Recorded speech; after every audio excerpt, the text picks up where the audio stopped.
যে সমস্যাটা, ওর বাম পাশে এইখানটার হাড্ডি সম্পূর্ণ উঁচা খোলা, আর এই পাশে হাড্ডিটা একদম ডাউন, বুকের এক পাশ খোলা, এবং ও জন্মগতভাবে কনজিডেন্টাল অ্যানিমিয়া হার্ট ডিজিজ, এবং এখানে হাত দিলে একদম স্পষ্ট বোঝা যাচ্ছে ভিতরে গড়গড় মানে হার্টের যে সাউন্ড সেটা হাত দিলেই পাওয়া যাচ্ছে, এবং এই হাড়টা বাঁকা হয়ে গেছে এবং এই পাশের হাড়টা বসে গেছে, এবং মার কমপ্লেন হচ্ছে এখানে এই বাবুটার হাড় নাই, এই পাশটা অনেক উঁচা হয়ে এইভাবে ক্যামেরা হয়ে গেছে। হ্যাঁ, এইটা হচ্ছে মেন সমস্যা জন্মগত ভাবে। আমার হাতের মধ্যে তো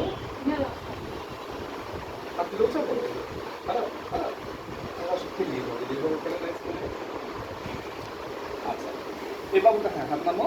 এই বাবুটা আমাদের কাছে প্রথম আসে এবং উঁচু নিচু আমরা দেখতে পাচ্ছি স্যার, অনেক উঁচা, অনেক উঁচা। এই পাশে রিপগুলি অনেক উঁচা, রিপগুলি সমান নাই, একদম এই পাশে উঁচা, এই পাশে একদম ডাউন এবং ঠান্ডা, আমরা যেটা দেখতে পাচ্ছি। ক্লিয়ার দেখা যাচ্ছে? আচ্ছা, এখন বাচ্চাটা আমাদের কাছে আসে হচ্ছে 8-9-23 তারিখে, 8-9-23 তার কমপ্লেন ছিল এটা। কিছু বলার আগে সে প্রচণ্ড রাগ, এই বাবুটা ছোট থেকে রাগ না। আচ্ছা, কথাটা স্পষ্ট না, ঠিক? বাবুটার কথাটা স্পষ্ট না। তো এই যে বাবুটার কথা যে স্পষ্ট না, আমরা মাত্র এক ডোজ ওষুধ দিলাম, এই যে এই জায়গাটা কিন্তু অলরেডি বোঝা যাচ্ছে, দেখেন কিভাবে পাঁচ করতে হচ্ছে, দেখেন ধরতে হবে। হ্যাঁ, এই যে নিচে হয়ে যায়, নিচে হয়ে যাচ্ছে। এখন এখন কি ওষুধটা খাওয়ার পরে কিছুটা কথা পরিবর্তন আসতেছে? কতটুকু মনে হচ্ছে? আপনি তো মা, আগের চাইতে মানে কথাটা স্পষ্ট ছিল না, এক ডোজ ওষুধ খাওয়ার পরে আগের চাইতে সামান্য কথাটা পরিবর্তন হয়েছে, এবং আল্লাহ চায় তো ইনশাআল্লাহ ওর কথাবার্তা ক্লিয়ার হয়ে যাবে যদি আল্লাহ দয়া করে, ঠিক আছে? তো এই যে এখানে নড়তেছে, দেখতেছেন? আচ্ছা, এই বাচ্চাটা ইনশাআল্লাহ আমাদের চিকিৎসায় থাকবে, জিসিবি হাসপাতালের চিকিৎসায় থাকবে, এবং ও আস্তে আস্তে আবার আমরা আশা করবো আল্লাহ রহমতে ও সুস্থ হয়ে যাবে। কিন্তু দীর্ঘ চিকিৎসা প্রসেস, ডাক্তাররা বলছে অপারেশন করার জন্য, মনে হচ্ছে ডাক্তাররা এই বাচ্চাকে অপারেশনের জন্য বলে দিয়েছিল, তাই তো? কোথা থেকে বলছিল অপারেশনের কথা?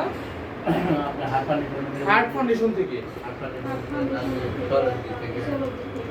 হার্ট ফাউন্ডেশন, শিশু হাসপাতাল, সোহরাওয়ার্দী থেকে বলে দিছে তোকে অপারেশন করতে হবে। অপারেশনের জন্য কত খরচ সম্বন্ধে কিছু বলছে? 3 লক্ষ টাকা 3 লক্ষ টাকা লাগবে অপারেশন করতে। এই বাবুটা তো টাকার প্রবলেমের কারণে অপারেশন পর্যন্ত যাওয়া হয় নাই। চিকিৎসা ব্যয় ভার বহন করা এখন এতটাই কঠিন অবস্থা যে তাই টাকার অভাবে আপনারা ওষুধটাই ঠিকঠাক মতো খাওয়াতে পারতেছেন না, এবং ডাক্তারবাবু অপারেশন করতে হবে।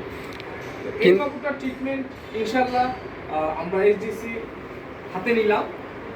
তো পরবর্তী পদক্ষেপগুলি আমরা দেখব, প্রতিবার দেখব আম্মুটার কতটা উন্নতি হচ্ছে, কতটা, যেভাবে ওর মা অলরেডি বললেন যে মুখের ভাষা যে কথাটা ক্লিয়ার ছিল না, এখন আস্তে আস্তে ক্লিয়ার হচ্ছে, আস্তে আস্তে খাওয়া দাওয়া সব কিছু ঠিকঠাক হয়ে আসবে। পরবর্তী ফলোআপগুলি আমরা যথাসময়ে।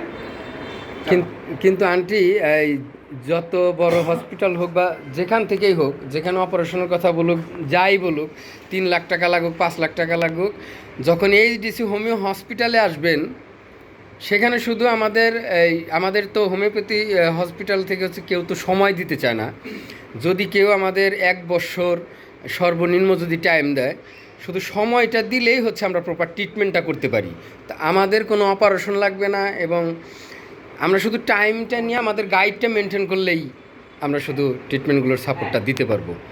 হ্যাঁ করো বাবা, হ্যাঁ করো। না